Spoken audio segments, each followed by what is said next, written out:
Hey guys, how's it going? I've been looking on YouTube a lot for some videos on how to clean a black powder firearm. And there's a lot on rifles, but there's not too many videos on pistols. And I've seen kind of in the comments, a lot of people are asking about their black powder pistols.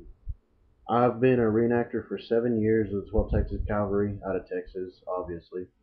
And I'm going to show you how to clean a 1851 Navy Colt. And I've got it right here. You see? This is a true Navy Colt. It has the octagon barrel and it has the ships engraved in the cylinder. You can't see because it's kind of old. But it's extremely dirty. I loaded it probably 4 times at the last reenactment. Had 2 chamber fires. And I don't know if you can see on there all the crud that's built up on it.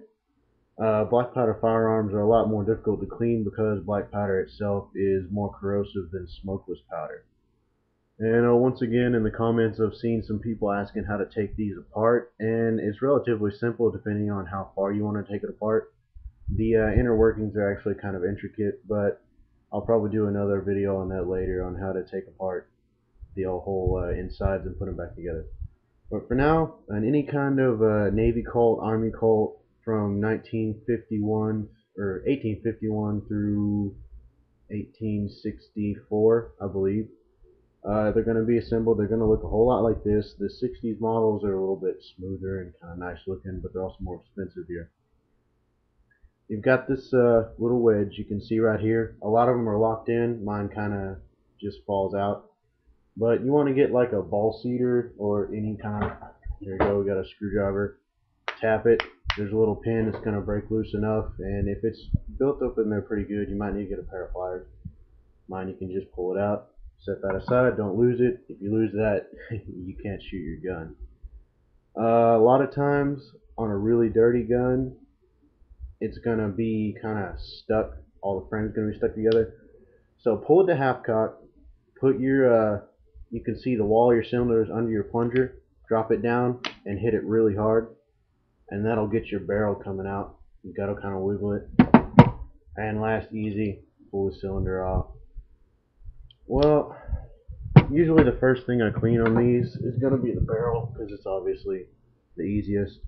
But you can kind of see down in there, there's a whole bunch of crud. It should be shiny. You can't see any kind of rifling. You can use a bore brush if you want. You don't really need one because, well, you're not shooting lead. If you're shooting live rounds in it, of course you're going to need a lead ball. You're going to need a brush to pull the lead residue out of there, but I just shoot cream of wheat for the reenactment, so a bore brush isn't really needed. Obviously, if you're going to clean your guns, it helps to have a pretty good cleaning kit. I don't know, mine's kind of mismatched, a bunch of kits put together. But, you know, your regular old patch rod. And you're going to need some patches. These are actually dryer sheets that I've cut up. A lot of people just kind of throw those fabric softener sheets away after you do your laundry, but they actually work really well for gun patches. So get your little plastic, metal, whatever cleaning jag. I'll put 2 patches on there just because one's usually not enough. Mine's a 44 caliber. They also come in 36. If you've got a 36, you might just want to use one because you probably won't be able to fit 2 through there.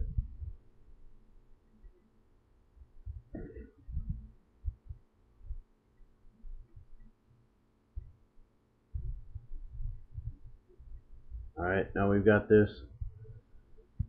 Another piece of advice is whenever you're putting your rags on your tip, kind of fold a little bit over the tip, especially if you're using a metal jag, because say for instance if you're cleaning a rifle and that hits in your bottom, it's going to loosen your breech screw and that can cause very bad explosions in your face. And I don't know if any of you are reenactors, if you've been hit by black powder, but you got to pick it out with tweezers. It's not very fun. Alright. If you're a gun enthusiast at all, you should pretty much know the drill as far as solvents and lubricants are concerned. This is hops number 9, really popular. Another that I recommend but don't have on hand is Butch's Bore Shine. It's amazing. I don't know if they sell it at Academy or what, but I bought mine online.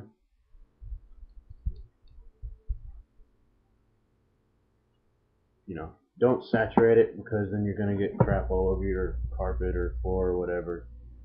See here, here's the before shot down the barrel there. Very crappy. Push through.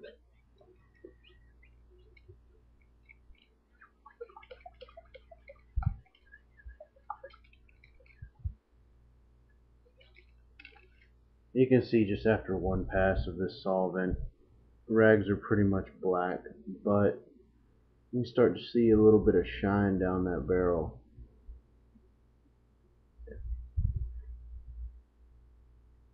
The object is to see kind of a mirror finish on the inside.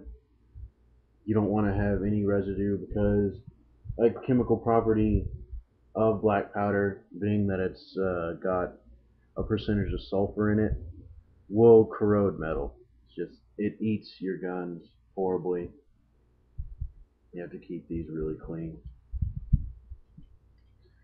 Anyways, once you have pretty much that mirror finish in your barrel, you've got it all cleared out.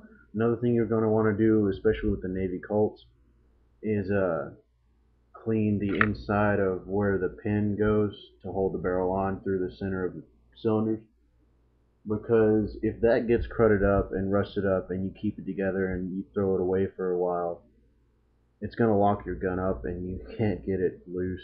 If you do, you have to soak it in oil, and that's a big pain in the ass. Nobody wants to go through. I don't really have any recommendations for this. Well, one of the best things you can use to clean a black powder firearm is a steel wool.